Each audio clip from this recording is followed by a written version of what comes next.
আবু বকর এমন আশেকে রাসূল, ওই 100 জীবন 100 বার নবীজির জন্য কোরবান করতে প্রস্তুত থাকত।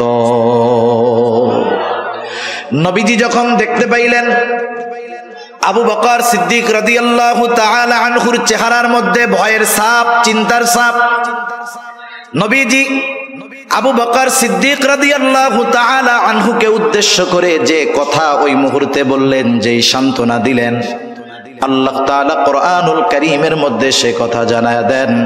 আল্লাহ তাআলা বলেন, ইযহুমা ফিল গারি ইয ইয়াকুলু লিসাহিবিহি লা তাহজান ইন্নাল্লাহা মা'ানা।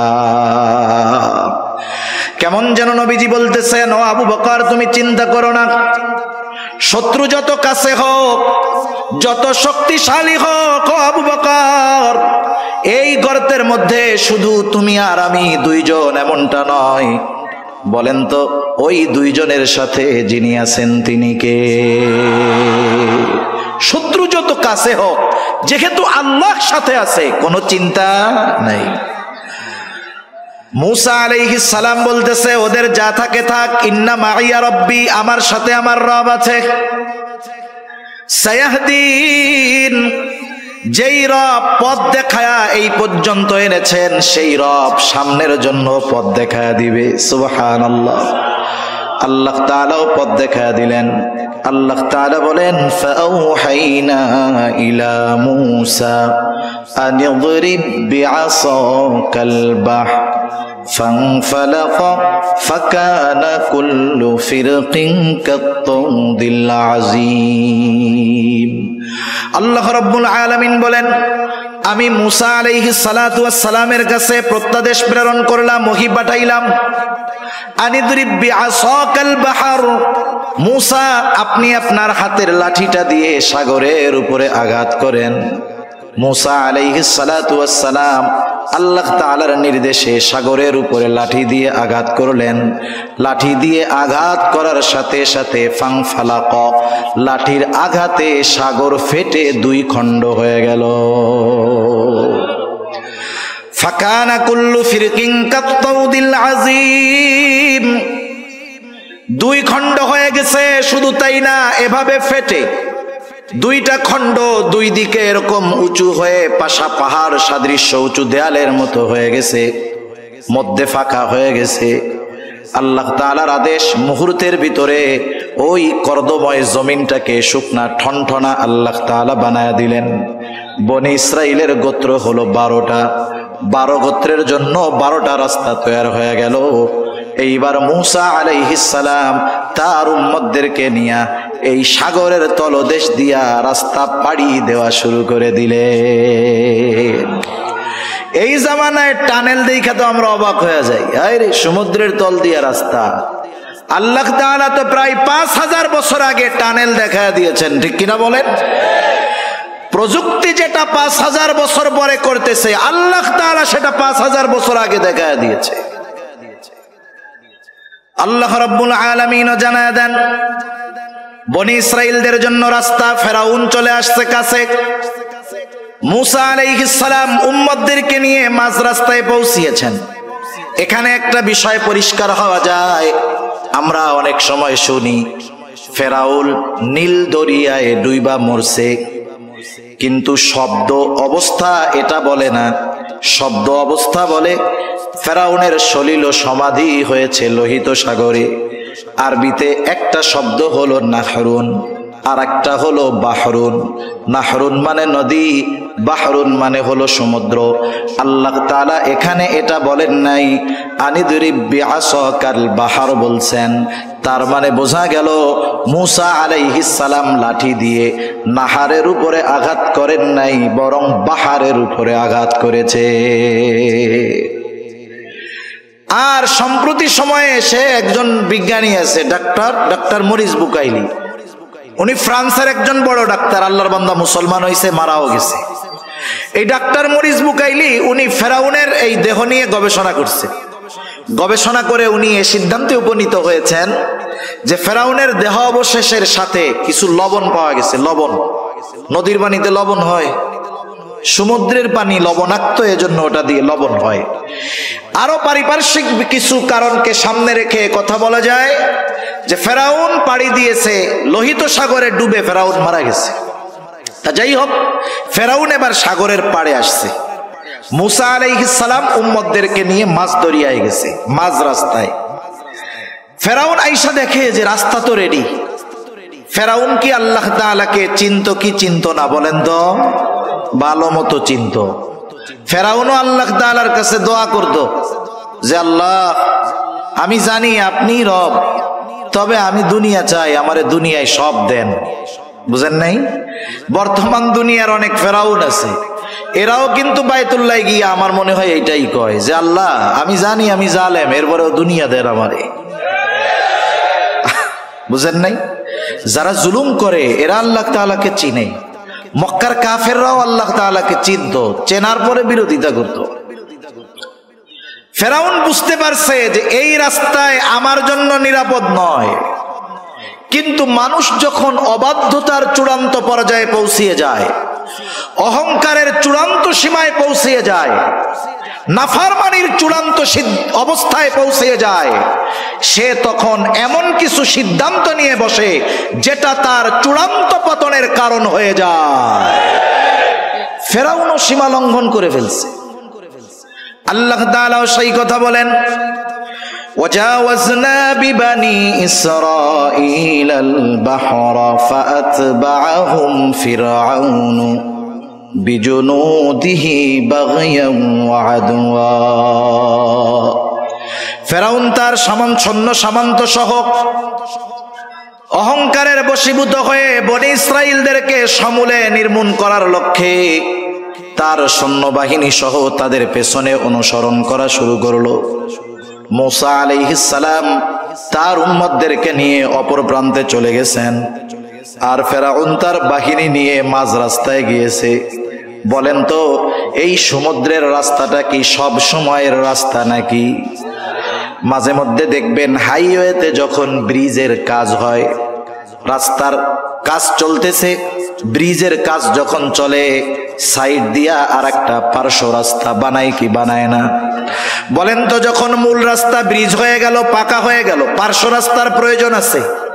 কেউ যদি এমপি সাহেবের কাছে গিয়ে বলে, এমপি সাহেব এক কাজ করেন, এই যে পার্শ্ব রাস্তা এটা তো এখন ব্যবহার হয় না, নষ্ট হয়ে যাচ্ছে, 5 লাখ বাজেট করেন, ওইটা আমরা ঠিক করি। এমপি সাহেব কি বলবে? এমপি সাহেব বলবে যে শোনো, ওইটা ঠিক করার তো দরকারই নাই, বরং ওই জায়গার যে মাটি আছে ওইটা কাইটা তুমি নিয়ে যাও, এতে আরো ঝামেলা যাবে। ঠিক কিনা বলেন? ছিল ব্যবহার শেষ, প্রয়োজন শেষ, ও রাস্তার আর কোনো দরকার নাই। আল্লাহ তাআলা রাস্তা বানিয়েছেন বনি ইসরাইলের জন্য, তাদের ব্যবহার যখন শেষ, রাস্তার প্রয়োজনও শেষ। ফেরাউন মাঝ রাস্তায় সৈন্য সামন্ত নিয়ে পৌঁছায়ছে। আল্লাহ তাআলা আদেশ দিলেন, পানি তুমি আগের অবস্থায় ফিরে যাও, কারণ আল্লাহ তাআলা হলেন এমন এক মহাপরাক্রমশালী সত্তা, তিনি যখন যা চান, যা ইচ্ছা করেন, শুধু বলেন হও, তৎক্ষণাৎ সেটা হয়ে যায়। আল্লাহ তাআলা বলেন, ইন্নামা আমরুহু ইযা আরাদা শাইআন আন ইয়াকুলা লাহু কুন ফায়াকুন। আল্লাহ তাআলা যা চান শুধু বলেন কুন হও, ফায়াকুন তৎক্ষণাৎ হয়ে যায়। এইবার ওই সমুদ্রের দুই দিকের পানি একসাথে যখন ফেরাউন আর তার সৈন্য সামন্তের উপরে পড়ছে, একজনেরও নিচের থেকে উপরে আসার সুযোগ হয় নাই, সবগুলা ওইখানেই শেষ। কিন্তু আল্লাহ তাআলা তো ফেরাউনকে এত সহজে ছেড়ে দিবেন না। জিবরাইল আলাইহিস সালাতু ওয়াস সালাম হাজির, সমুদ্রের তলদেশ থেকে এক টান দিয়া ফেরাউনকে উপরে নিয়ে আসছে। ফেরাউনকে উপরে নিয়ে আসছে একটা টান দিয়া। এইবার চুবনি চলতেছে, চুবনি। ফেরাউন বুঝতে পারছে আজকে ধরা পড়ে গেছি, আজকে আর আমার বাঁচার কোনো উপায় নাই। ফেরাউনকে চুবানো শুরু হয়ে গেছে। মূলত এটা হলো ফেরাউনের উপরে আল্লাহ তাআলার গজব। ফেরাউন যখন বুঝতে পেরেছে এতকাল আল্লাহ তাআলা ছাড় দিয়েছে, আজকে আর আল্লাহ তাআলা ছাড় দিবেন না, এইবার ফেরাউন ঈমান আনার ঘোষণা দিচ্ছে, ঈমান আনার ঘোষণা। ফেরাউন বলে, আমানতু আন্নাহু লা ইলাহা ইল্লাল্লাযী আমানাত বিহি বানু ইসরাঈল ওয়া আনা মিনাল মুসলিমিন।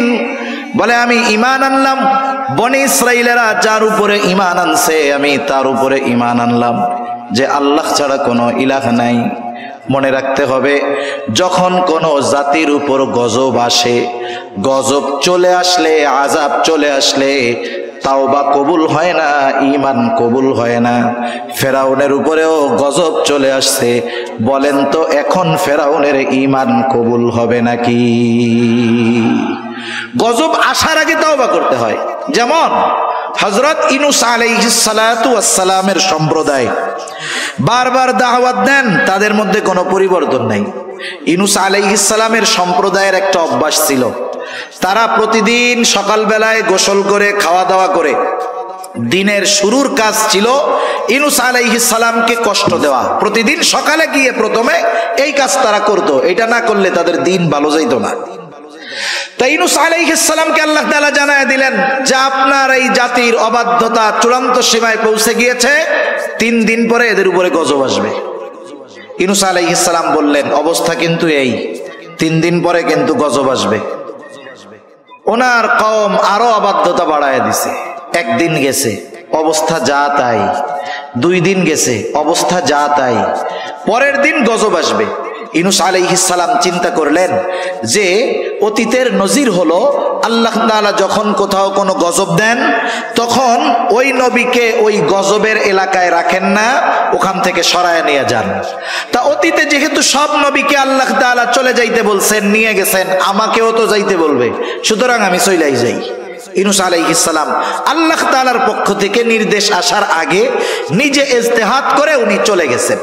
যাই হোক, ওই রাত্রে এলাকা ছেড়ে উনি চলে গেছেন। পরের দিন সকালবেলা, যেদিন গজব হবে, গজব আসবে, ইউনূস আলাইহিস সালামের সম্প্রদায় সকালবেলা খাওয়া দাওয়া খায়া গোসল টোসল করে ইউনূস আলাইহিস সালামের বাড়িতে আসছে। আইসা দেখে দরজা লাগানো, ইউনূস আলাইহিস সালাম নাই। এতকাল এত জুলুম অত্যাচার করেছে ইউনূস আলাইহিস সালাম, কোনোদিন এলাকা ছাড়ে নাই, আজকে নাই। ওদের মনের ভিতরে একটু খটকা লাগছে। আশেপাশে লোক পাঠাইছে, কোথাও ইউনূস আলাইহিস সালামের কোনো খবর নাই। এইবার ওদের মনের মধ্যে ভয় ঢুকে গেছে, হায় রে, এতকাল ইউনূসকে আমরা এত কষ্ট দিয়েছি, ইউনূস কখনো যায় নাই, তাহলে সত্যই মনে হয় গজব আসবে। এরা সবাই একত্রিত হইছে, আল্লাহ তাআলার কাছে ক্ষমা চাইছে, তাওবা করছে, ঈমান আনছে। যেই গজব আসার কথা ছিল, গজব আসার আগে ঈমান আনার কারণে আল্লাহ তাআলা তাদের উপর থেকে গজবকে উঠায় নিয়েছে। সুবহানাল্লাহ। আর ফেরাউন গজব আসার পরে ঈমান আনছে, ঈমান কবুল হবে না। আল্লাহ তাআলা বলেন, আল আনা ওয়া ক্বাদ আসাইতা মিন ক্বাবলু ওয়া কুনতা মিনাল মুফসিদিন। এখন তুমি ঈমান আনার ঘোষণা দিচ্ছ, অথচ ইতিপূর্বে জমিনে বিশৃঙ্খলা সৃষ্টি করেছ। তোমার ঈমান এখন তো কবুল হবে না। তবে তুমি তো মরবাই, তবে শুনে নাও, ফালইয়াউমা নুনাজ্জিকা বিবাদানিকা লিতাকুনা লিমান খালফাকা আয়া। আমি আজকে তোমার দেহকে সংরক্ষণ করব, যাতে করে তুমি তোমার পরবর্তীদের জন্য নিদর্শন হও। আল্লাহ তাআলা ফেরাউনের দেহকে এমন ভাবে সংরক্ষণ করেছেন, সমুদ্রের কোনো মাছ তার দেহ খায় নাই, পোকা লাগে নাই। মিশরের জাতীয় জাদুঘরে যত মমি আছে বিভিন্ন প্রযুক্তি কেমিক্যাল ব্যবহার করে রাখা হয়েছে, কিন্তু ফেরাউনের ওই দেহটাকে কোনো মেডিসিন ছাড়া, কোনো প্রসেস ছাড়া, রাসায়নিক ছাড়া জালেমদের জন্য নিদর্শন হিসাবে সংরক্ষণের ব্যবস্থা যিনি করেছেন তিনি কে? আল্লাহ তাআলা ফেরাউনের দেহকে সংরক্ষণ করছে, সাধারণ পাবলিকের জন্য নয়, বিশেষ করে তাদের জন্য যারা শাসকের আসনে বসে জনগণের খাদেম হওয়ার পরিবর্তে জনগণের উপরে জুলুম করে, তাদের জন্য। যে দেখে রাখো, তোমার পূর্ববর্তী যারা ছিল জালেম, এদের সর্বশেষ পরিণতি কি হয়েছে, অপেক্ষা করো, তোমার জন্যও এর চাইতে ভয়ঙ্কর অবস্থা অপেক্ষা করতেছে, ঠিক কিনা?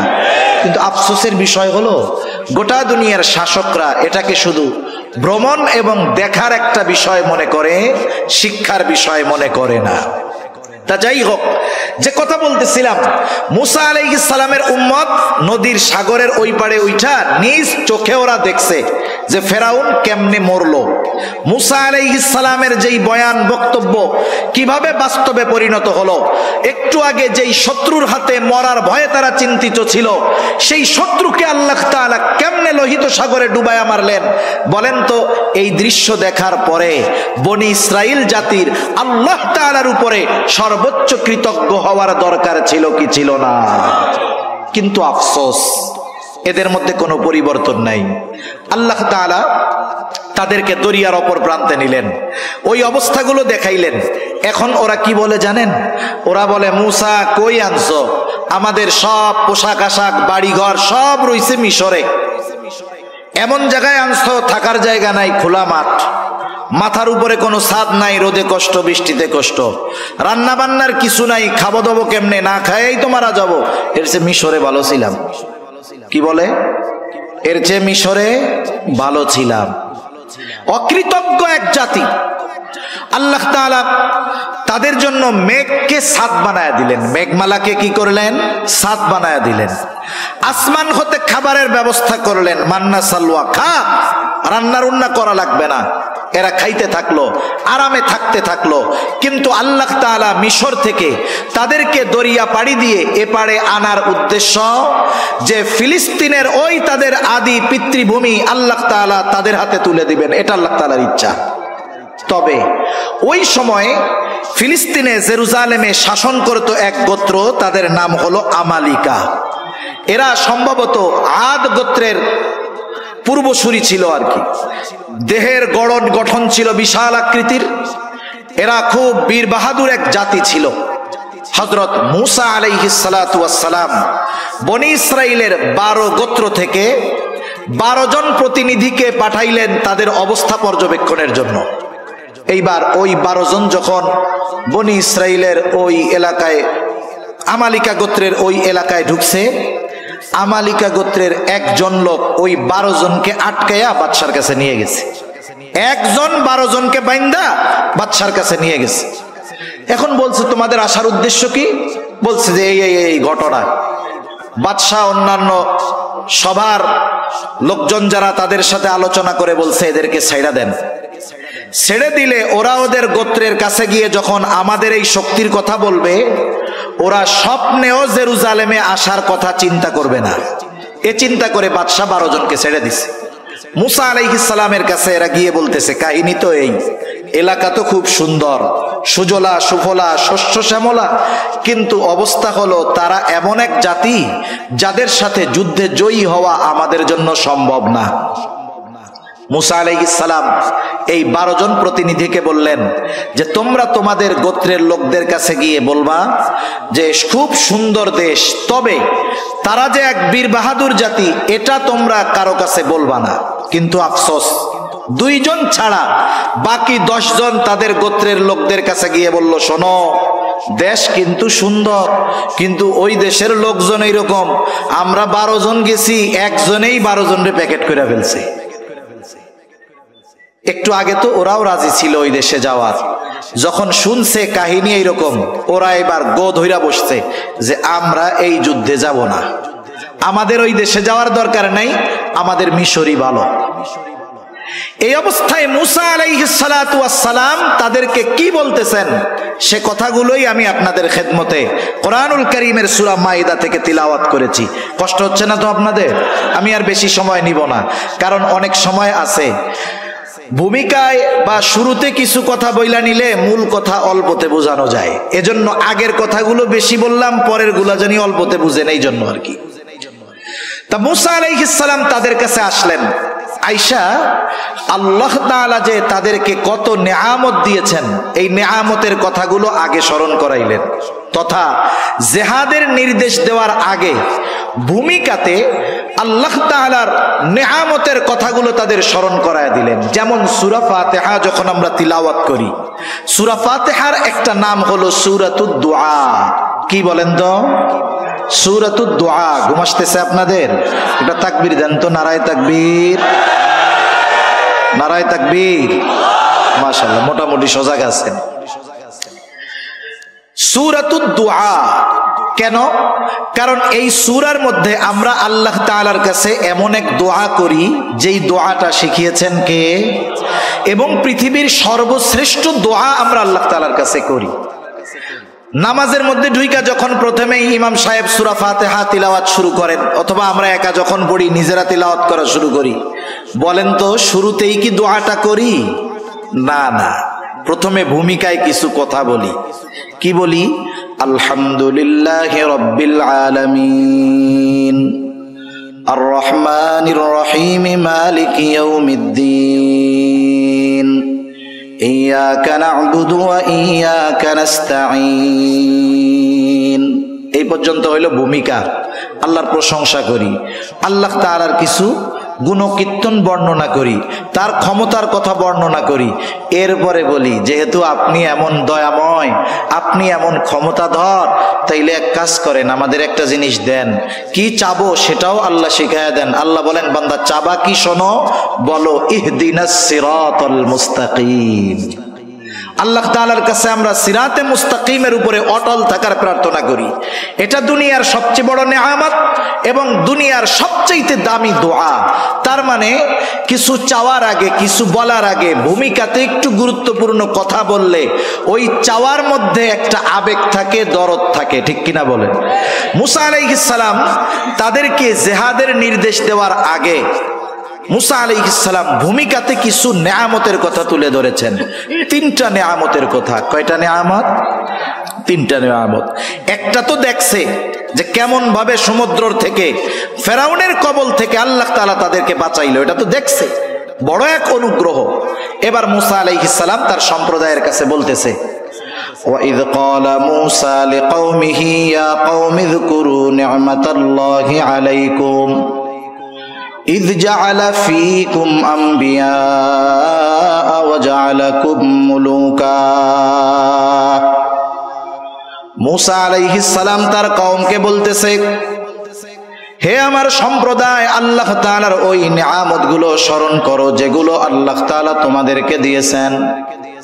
কি নিয়ামত? 1 নম্বর নিয়ামত ইয জাআলা ফীকুম আম্বিয়া, তোমাদের মধ্য থেকে আল্লাহ তাআলা অনেক পয়গম্বর প্রেরণ করেছে। হযরত ইসমাঈল আলাইহিস সালাতু ওয়াস সালাম যখন মক্কায় বসতি স্থাপন করলেন, বনি ইসমাঈল থেকে আর কোন নবী নাই, একবারে শেষ নবী মুহাম্মদুর রাসূলুল্লাহ।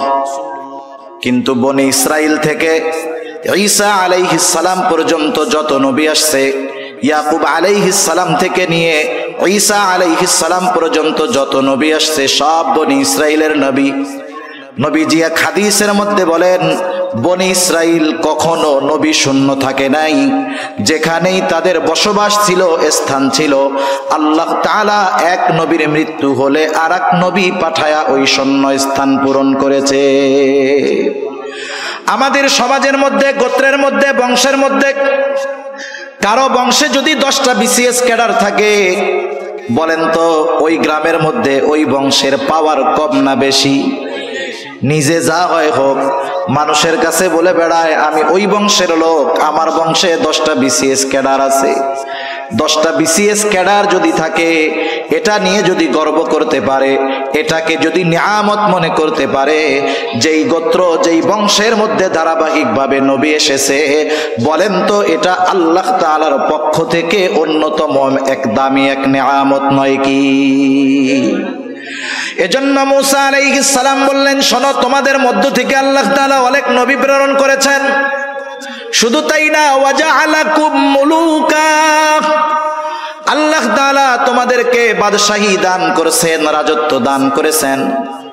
কথা হইল সবাই তো আর রাজা হইতে পারে না, কিন্তু বায়ানুল কোরআনের মধ্যে আসছে, আশরাফ আলী থানবী রহমাতুল্লাহি আলাইহি লিখেছেন, এক বুজুর্গের হাওলা দিয়ে যখন কোন গোত্র বা বংশ থেকে কোন বাদশাহ হয়, তখন ওই বাদশাহীর সাথে গোটা বংশটাকেই সম্পৃক্ত করা হয়।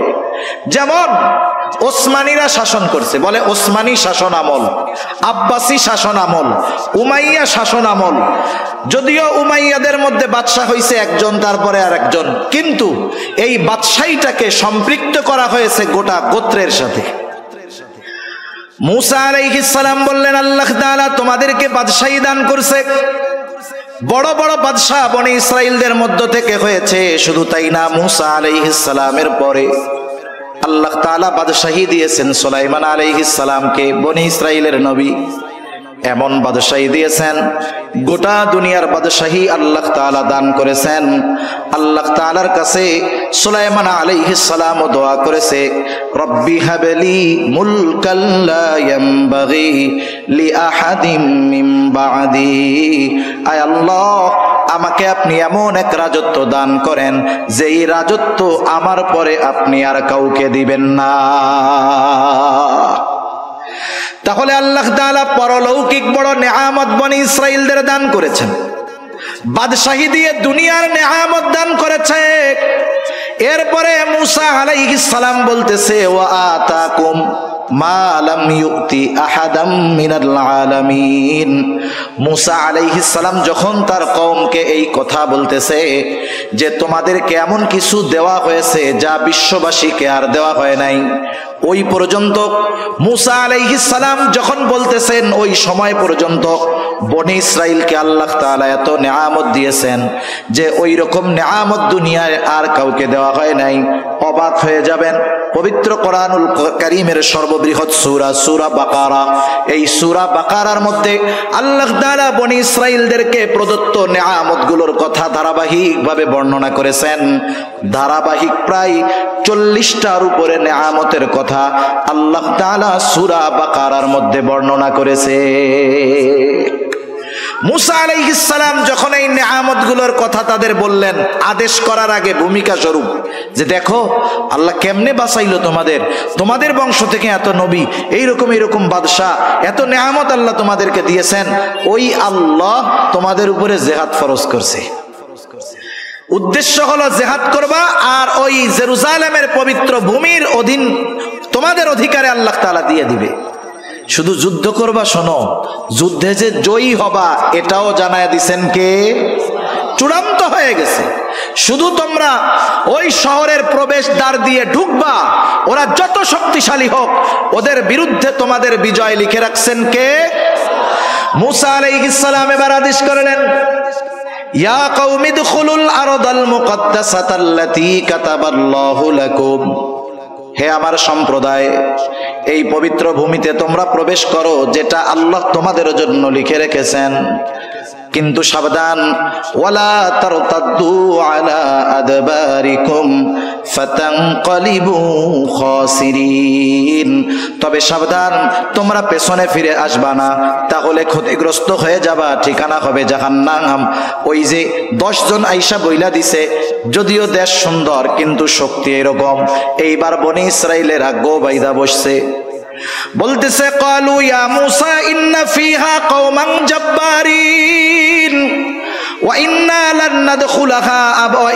লান নাদখুলাহা হাত্তা ইয়াখরুজু মিনহা ফাইন ইয়াখরুজু মিনহা ফাইন্না দাখিলুন। ও মূসা, ওই জাতি খুব শক্তিশালী জাতি, আমরা জানতে পেরেছি। ওরা যতক্ষণ ওইখান থেকে বের না হবে ততক্ষণ আমরা ওই শহরে যাব না, আমরা ওইখানে যাব না যতক্ষণ না তারা বের হয়। মূসা আলাইহিস সালাম তাদেরকে বুঝায় ক্লান্ত হয়ে গেছেন। এইবার 2 জন আল্লাহর বান্দা, ওই 12 জনের মধ্যে 2 জন, একজনের নাম হলো ইউশা ইবনে নুন, আর একজনের নাম হলো কালিব। এই 2 জন আল্লাহর বান্দা এবার তারা বনি ইসরাইলদেরকে বোঝানো শুরু করছে। নবী বুঝাইয়া ক্লান্ত হয়ে গেছে, এইবার অন্য 2 নেক বান্দা বুঝাইতেছে। قال رجلان من الذين يخافون أنعم الله عليهم ادخلوا عليهم الباب فإذا دخلتموه فإنكم غالبون। 2 আল্লাহর বান্দা যাদের উপরে আল্লাহ তাআলার অনুগ্রহ ছিল, এই 2 আল্লাহর বান্দা তাদেরকে বলতেছে, তোমরা ওই শহরের প্রবেশদ্বার দিয়ে প্রবেশ করো, তোমরা শুধু দরজা দিয়ে প্রবেশ করবা, আর তোমরা জয়ী হয়ে যাবা, তোমাদের কোনো চিন্তা নাই, ভয় নাই, শুধু ওঠো আর দরজা দিয়ে ঢোকো। আল্লাহর উপরে ভরসা রাখো।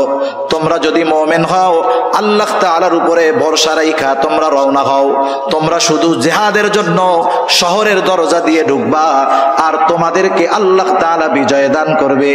এরপরেও তাদের মন নরম হয় নাই। এইবার বনি ইসরাইলেরা আরো কঠোর ভাষায় বিরোধিতা করলো।